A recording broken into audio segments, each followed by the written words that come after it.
ओशो का ये कथन, जिस क्षण आप खुद को स्वीकार करते हो उसी क्षण आप सबसे सुंदर हो जाते हैं, जीवन में आत्म स्वीकृति और आत्म प्रेम के महत्व को दर्शाता है। ये विचार हमें बताता है कि सच्ची सुंदरता बाहरी नहीं बल्कि आंतरिक होती है, जो आत्म स्वीकृति से प्रकट होती है। नंबर 1, आत्म स्वीकृति। सुंदरता की पहली शर्त ओशो के अनुसार आत्म स्वीकृति ही वास्तविक सुंदरता की शुरुआत है। जब आप अपने दोषों, कमजोरियों और खूबियों को पूरी तरह स्वीकार करते हैं, तब आप अपनी संपूर्णता को पहचान पाते हैं।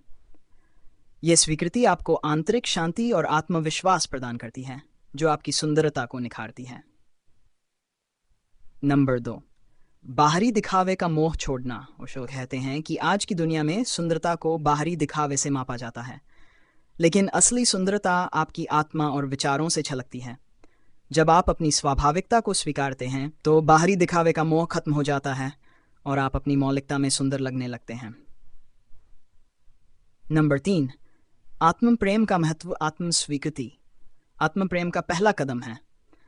जब आप अपने आप से प्रेम करना सीखते हैं तो आप अपने अस्तित्व को बेहतर समझ पाते हैं। आत्म प्रेम आपको अपनी कमजोरियों को भी सकारात्मक दृष्टिकोण से देखने का साहस देता है। नंबर 4, दूसरों से तुलना से मुक्ति। ओशो का मानना है कि तुलना सुंदरता को खत्म कर देती है। जब आप खुद को दूसरों से तुलना करते हैं तो आप अपनी विशेषताओं को पहचानने में असफल हो जाते हैं। आत्म स्वीकृति से आप तुलना की इस आदत से मुक्त हो जाते हैं और अपनी अनोखी सुंदरता को अपनाते हैं। नंबर 5, असली सुंदरता भीतर से बाहर। ओशो कहते हैं कि सच्ची सुंदरता भीतर से बाहर आती है। यह आपके विचारों, भावनाओं और आत्मा की शुद्धता से प्रकट होती है। जब आप खुद को स्वीकारते हैं तो आपकी आंतरिक सुंदरता आपके चेहरे और व्यक्तित्व पर झलकती है। नंबर 6, दूसरों से स्वीकृति की आवश्यकता नहीं। ओशो कहते हैं कि जब आप खुद को स्वीकारते हैं तो आपको दूसरों की स्वीकृति की आवश्यकता नहीं रह जाती। आप अपने अस्तित्व में संतुष्ट और खुश रहते हैं। यह स्वतंत्रता आपके जीवन को सरल और खुशहाल बनाती है। नंबर 7, स्वीकृति और विकास का संबंध। आत्मस्वीकृति का मतलब ये नहीं है कि आप अपने जीवन में कोई बदलाव न करें। इसका मतलब है कि आप अपने वर्तमान स्वरूप को पूरी तरह से स्वीकारें और फिर विकास की ओर बढ़ें। स्वीकृति से आत्मविश्वास बढ़ता है, जो आपको अपनी कमजोरियों पर काम करने और जीवन में आगे बढ़ने की प्रेरणा देता है। नंबर 8, स्वाभाविकता की शक्ति। ओशो का मानना है कि हर व्यक्ति अपनी स्वाभाविकता में अनोखा और सुंदर है। जब आप खुद को बदलने की कोशिश छोड़ देते हैं और अपनी मौलिकता को अपनाते हैं तो आप अपनी सच्ची सुंदरता को प्रकट करते हैं।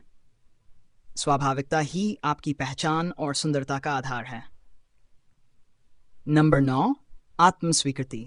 ध्यान का मार्ग। ओशो के अनुसार आत्म स्वीकृति ध्यान का एक रूप है। जब आप खुद को बिना किसी शर्त के स्वीकारते हैं तो आप वर्तमान क्षण में जीने लगते हैं।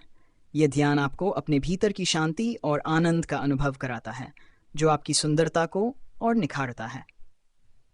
नंबर 10, स्वीकृति और स्वतंत्रता। आत्म स्वीकृति आपको मानसिक और भावनात्मक स्वतंत्रता प्रदान करती है। आप अपने बारे में दूसरों की राय और अपेक्षाओं से मुक्त हो जाते हैं। यह स्वतंत्रता आपको आत्मनिर्भर और खुशहाल बनाती है, जो आपकी सुंदरता का असली कारण बनती है। ओशो का ये कथन, जिस क्षण आप खुद को स्वीकार करते हो उसी क्षण आप सबसे सुंदर हो जाते हैं, हमें बताता है कि सुंदरता का आधार आत्म स्वीकृति है। जब आप अपने वास्तविक स्वरूप को पूरी तरह से स्वीकारते हैं तब आप अपनी आंतरिक शक्ति और शांति का अनुभव करते हैं। यह आत्म स्वीकृति आपको दुनिया की बाहरी अपेक्षाओं से मुक्त करती है और आपकी अनोखी सुंदरता को प्रकट करती है।